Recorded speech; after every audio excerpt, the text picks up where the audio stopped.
Hello, everyone. My name is Michael J. Penny, and welcome to another live edition of 5 Paragraph. All right, so on this live edition, I will be talking to you folks about Becoming a Creative Genius Again by Carl Nordgren. You can find it right now using the link in the description of this video. It is available at 5paragraph.com. I personally know Carl Nordgren. I can vouch for the text because I've read it and commit to it. And this is something where he released Creative Genius. I think we were working on it around the same time, or he released it shortly before. I'm not really sure. 5 Paragraph. It's similar in the sense that very simple, straight to the point from a creative context standpoint. But you go through and you're prompted to make notes and all of these other different things, put the book down, wander and wonder as you go. The color green, the most creative color to go and stare at, which, well, I say to stare at. If you look at the color green or various shades of green for an extended period of time, it will increase your overall creative genius. In the book, Carl specifically talks about the creative matrix. And when you get the book in front of you, you yourself can see this specifically. On page 69, he describes this ready, fire, aim concept. And when I first met him, he was talking about this ready, fire, aim concept. Now, Carl was a professor at Duke University, specifically on the topic of entrepreneurship and unlocking the creative genius that we all possess. He invited me into the classroom. I spoke with his class. Pretty sure I scared half of them. But he talks directly to planning and how the creative genius is a process. It is a creative matrix, and the matrix in this sense is from a motherly standpoint. It is from the Latin word. So if you'll allow me, I'd like to go through just a couple of different lines on here. It's page 69. It's out of Becoming a Creative Genius Again by Carl Nordgren. Go to 5paragraph.com. Check out the link on the description, and we'll go straight to it. All right, so planning. The plan, the generative way matrix, and your bias for action. Put planning in place of the plan. When you discover what should be done, when you discover the most promising development strategy for the opportunity, and it is time to design it and build it, you must be planning in service of the work you are doing. Okay, so, and as you continue to make your way, you will continue planning in service to the next phase of the work you are doing. Planning supports the work you discover you should be doing to create the product, develop the service, build the organization. The risk is that the production is from the wrong vantage point, and then sticking to the plan restricts or even prevents the best work. This right here, directly out of page 69 from Carl Nordgren, trust your gut. And what I mean by this, and allow me to kind of like tear this apart, and I just got done flying back from Denver. I meant to reread this thing, and honestly, I've read it probably 12 times.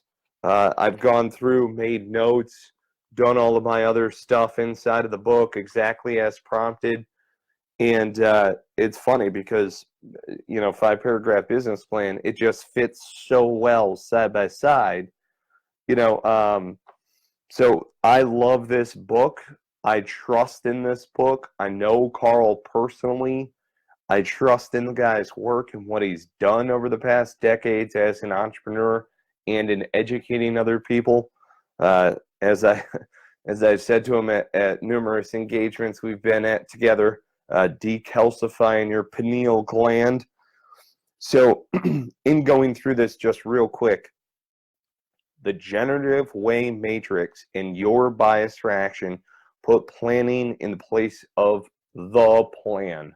Okay, because you're action oriented and you're moving forward. And he talks about this in another passage in the book.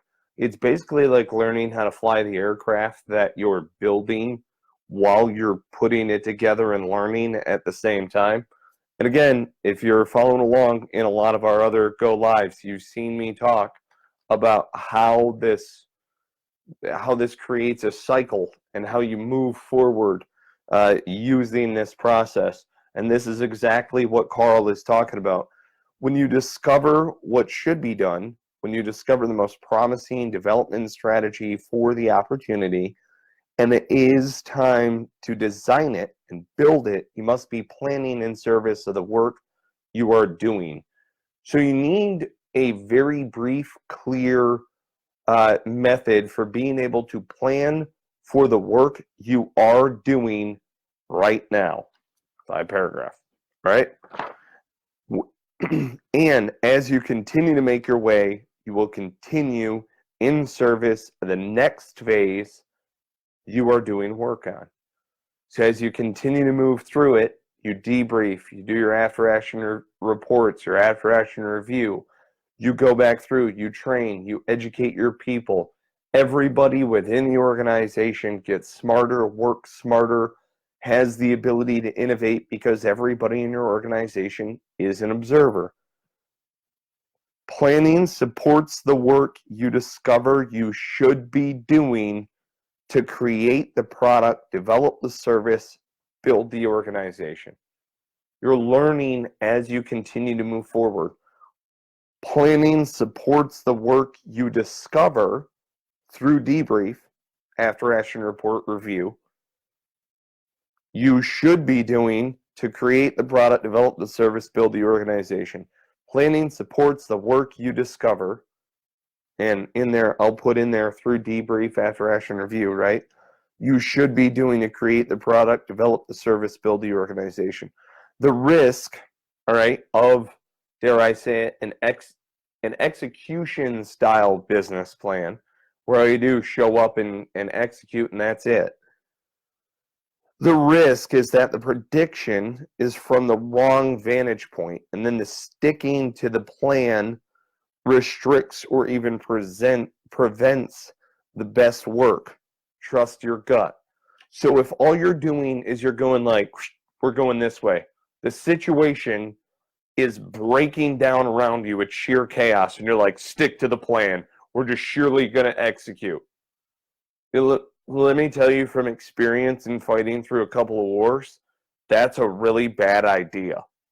All right? You need to be able to adapt. Okay, and that's exactly what he's talking about right here.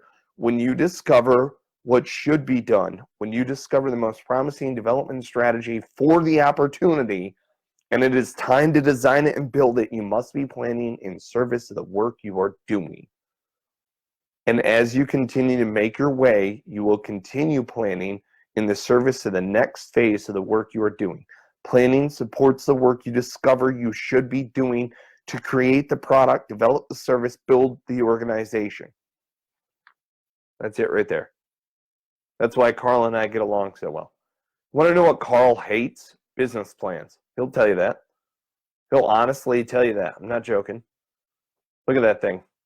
Your business plan won't even be that thing.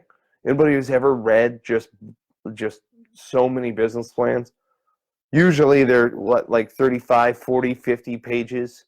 You got some brainiac who invented something that is really awesome. The entire world can benefit from it. And then they wind up writing a thesis on it that's like Gone with the Wind style. Why? Why? Why?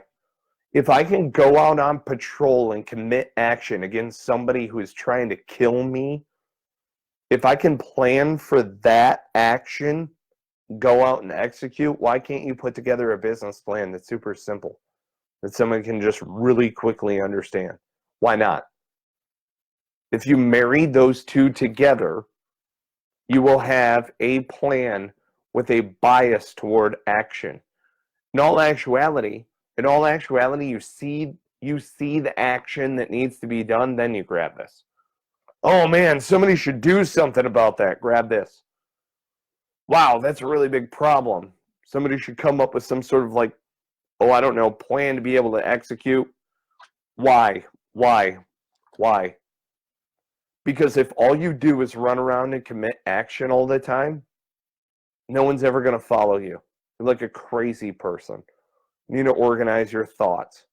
You need to delegate your authority. You need to take responsibility for the actions of the overall organization. It's what leaders do. That's why planning without action is futile. Action without planning is fatal, to hash up an Eisenhower quote. All right, why does this matter? Because when we were in the military, those of us who are veterans that are out there, and remember, this is based on the military 5-paragraph operations order.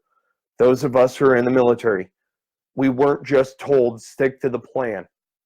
Just stick to the plan and that's it. We weren't told that. Why not? Because my buddy Carl, who never ever served a day in uniform, not holding it against him, he explains it right here. The risk is that the prediction is from the wrong vantage point, and then sticking to the plan restricts or even prevents the best work. What does that mean? It means that if all you do is hold your people to a direct line of action and just stick to the plan, it's going to prevent the best outcome from occurring, more than likely. Right? So if you work in a fluid environment where you need to adapt, which a lot of us do because the world is very fast-paced, we understand this, goes as fast as you want it to go. It's all up to you. All you got to do is focus on that which you can control. You know what I can control? What goes in here. That's why all those books over there, I read them. And I invite you to do the same. That's why we put them on 5paragraph.com. Becoming a creative genius again. You were born a creative genius. You might not necessarily realize it. And a number of different scientific studies have been done to prove this, which are outlined in this book. So don't take my word for it. Check it out, 5paragraph.com. Got the link in the description. Go pick up this book. Unlock your creative genius. Decalcify your pineal gland. Why is that? Because this book right here is going to help you in your moments of need. When you need to adapt to a new situation and you got to think outside of the box, creative genius. There's always a third option. Ask every entrepreneur. There's always a third option. It ain't always black and white. I'll make it up as I go. All right? That's what it's all about, right? It's independence, freedom, and you have the liberty to do it. Pick this book up right now. Click on the description. It works in tandem. You're going to see why they go together. Take care. Be well. Continue to be a part of the conversation. I welcome your thoughts. Carl, I hope you're doing well, bro. Oh, yeah. Here's Carl. He's on the back of the book. He's a really good guy. 53rd Parallel is up on there. That's a really cool novel that he wrote, by the way. Carl Nordgren, check him out. Continue to be part of the conversation. 5paragraph.com. Join us. Be a part of the ever-growing community of 5-paragraph users. Greater than me. Be part of something that is just way bigger than ourselves. That's what we're looking to do here. We learn these things in the military. We help folks who are American patriots, and they believe in the military and what we do, and they understand that we are managing chaos in the moment. A lot of you folks that are business leaders out there, you've asked us who are returning veterans, how do you manage all of this stuff? Honestly, it's a 5-paragraph operations order. It's even how we work as joint task force, operating together, Army, Air Force, Navy, Marines, operating all together as one cohesive element. It's because we all use the similar planning methodology of the 5-paragraph operations order. So we brought it together into one simple to understand book. Don't take my word for it. Go to 5paragraph.com. It's the op order. It's also the nuts and bolts of great business plans out of the Institute of Veterans and Military Families. my other entrepreneurship boot camp for veteran graduates. You know exactly what I'm talking about. My plaque's up there if you're a fellow EBV grad. Hey guys, take care, be well, continue to be part of the conversation. We'll see you on the next Go Live. Adios, semper fidelis, always.